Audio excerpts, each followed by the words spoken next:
I'm not going to waste time on this video like you have been wasting time to talk to that girl. I'm just going to go straight to the point. And I think that should be the first lesson for you. Anyway, on a more serious note, whenever you're finding it difficult to talk to a girl, it is most likely an internal conflict and not an external conflict. It even has nothing to do with her, and it has everything to do with what is going on in your mind. And if you can settle that conflict in your mind, everything is going to become very easy. The first reason is that you are giving her the power to define your worth. And I know this sounds like a big thing, but I'm going to lead you to it step by step. So if you had an assurance now that the moment you woke up to this girl, she's going to say yes. Maybe one of her friends has hinted you that this girl loves you so much, and she's eagerly waiting for you to come and ask her out. How easy is it going to be? It's going to be very easy, right? So it shows that what you're afraid of is rejection. Like, you're afraid she might say no. But if now rejection is painful, of course, but if that is just the only thing you're afraid of, it's not going to be as difficult, because you just say, okay, she's going to say no and I will move on. But the reason why you are so afraid to get that no is because the no means something deeper to you. So the rejection does not just mean to you that, okay, maybe we are not a match, maybe she doesn't like me, maybe she has something else going on in her life. What you begin to think is, maybe she thinks I'm beneath her, maybe she thinks I'm not in her class, maybe she thinks I don't match up, and all those things. And the reason why these thoughts haven't coming up is because you already had it in your own mind before. So now, when anybody does anything that can be remotely similar to that, it's going to mean a whole lot, because even within yourself, you were not fully stable on your sense of worth. If you look at confident guys, whenever they get no, it does not mean as much. Why? Because they haven't, apart from the physical confidence that you see, there is a sense of worth that, see, whether she likes me or not, I know my worth and I appreciate myself. So that is going to ease the confidence a lot. So what you are going to do to help yourself is to even sit down for a while and redefine what rejection is going to mean to you. Like, okay, if she says no, does that mean I don't match up? Does that mean I'm not likable? Does that mean no girl is going to want me? And have all the conversations in your mind. Don't avoid it. Like, look at the rejection in the face and see, when I'm getting this rejection, what is it going to mean? And this is not to get you to a point where you just glorify rejection, but it's to get you to a point where you belittle rejection, so that you have interacted with it, even though in your mind that it is not so much a strange concept to you, and it's not so much of something that you are trying to avoid. It is just something that I can live with because I've lived with it in my mind. And this will lead us to the second point. When you are afraid to talk to a girl, it is because you are approaching her like an exam rather than a game. And I know now, as a good boy that you are, or that you should be, when you hear game, now you say, no, I don't want to play games, so I am a serious person, I'm an honest man, I don't want to play with our emotions. That is not what I'm asking you to do. But let me explain what I mean by treating it like an exam. Whenever you're writing an exam, there are only two outcomes you can get. You can pass the exam, or you can fail the exam. If you write it well, you pass. If you don't write it well, you fail. But with a game, that is not how it works.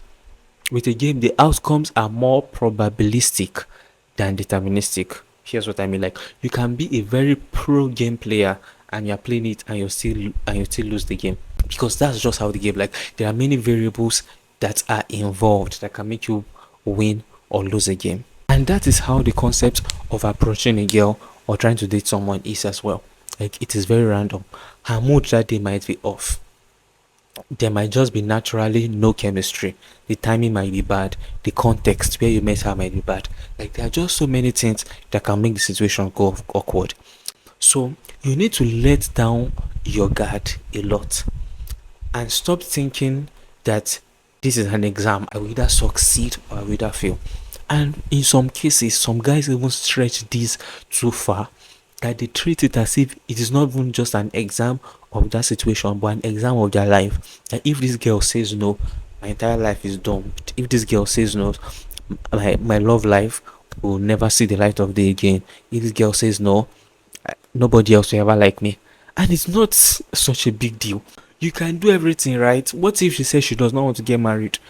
Like, you can do everything right and it will still not work. So once you ask somebody else, you should have this very loose grip to the result and it's going to make your interaction with her won't flow more naturally because you don't care as much. You care a lot, or you care about her, you want the relationship to work, but you don't care so much about the outcome that to make you begin to fidget. I just know, okay, this thing can work, this thing might not work.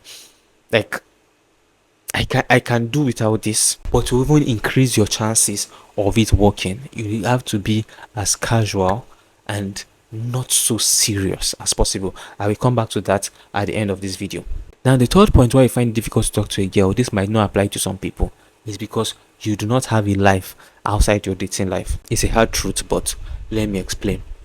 So, in connection to this point that I just finished discussing about how you are treating her acceptance or her rejection as a report card of your entire life, it just points to the fact that there's not so much else going on in your life.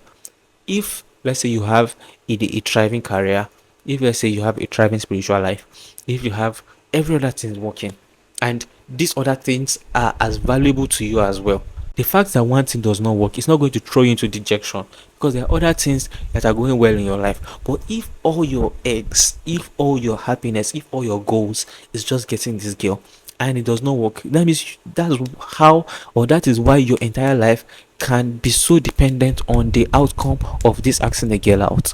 And this thing is very funny. There's a paradox around this, that the moment you stop needing a relationship and you feel complete in yourself, you become more attractive and there are more people who want to be in a relationship with you. But the moment where you need a relationship so much and you are putting in all your energy, all your efforts, trying to impress, trying to go out of your way, people will be running away from you. Or we're talking about girls. Girls will be running away from you. Now, this is not some of those alpha teachings that they say you need to get a Lambo and build your life to become so big. This is not even about performance. This is just about honesty and about being true to yourself. Is the only thing you want in life a relationship? If the answer is no, then don't act as if the only thing you want in your life is a relationship. The other things that you want, chase them as well, and your life is going to be more satisfying in yourself. This is going to improve or increase your confidence in yourself, which is going to increase your sense of worth and make it easier for you to talk to the girl. And because your life is more complete, she's going to be more attracted. And even if she's not attracted and she say no, you still have something to fall back on. So it just makes the entire process a lot more easier. Now, to wrap up all of this, there's one more thing that I've noticed. I've noticed that for some people, it's not even about the mental stuff. Like they don't have any fear. They have all the confidence.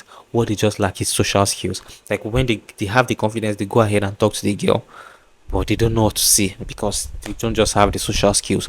So if this is your own category, what you just need is practice, and you don't go and use the girl to practice because you are going to mess it up. You can practice with your colleagues in school, practice with your colleagues at work, go to random parties and talk to strangers.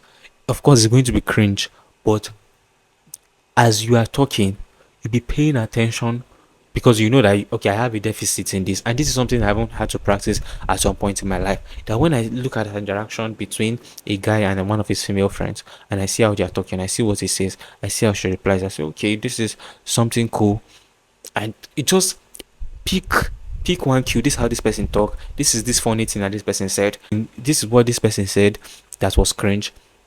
You can even watch Meshki and see all the cringe things that he does. I know that, okay, these are the things I should not do. Or you can watch some of those race videos online. Oh, I don't recommend that. Because some of those lines might not work in real life. But the point I'm just trying to pass across is that if you pay attention to the way people interact in social settings and you pick some cues and apply it and practice it, if this one works for you, fine. If it does not work for you, fine. And just in normal human interaction, learn how to strike conversations through practice, and that is going to make it easier for you when you are talking to someone that you want to ask out. It's actually a very easy thing to do. It's one of the most laid back things that you can do. It's not a big deal at all, and it is difficult because you are taking it as such a big deal. We don't even talk about the fact that it is not just guys that want girls, even girls want guys too. And because we live in a culture that girls don't do the asking out much, what they end up doing is they try to shoot their shot. And the way it is hard for guys, it can also be hard for girls too. In this video, I talked about the 10 worst ways girls shoot their shot. You should even watch it so I can start by laughing at girls, and that will give you the confidence to go and get what you want.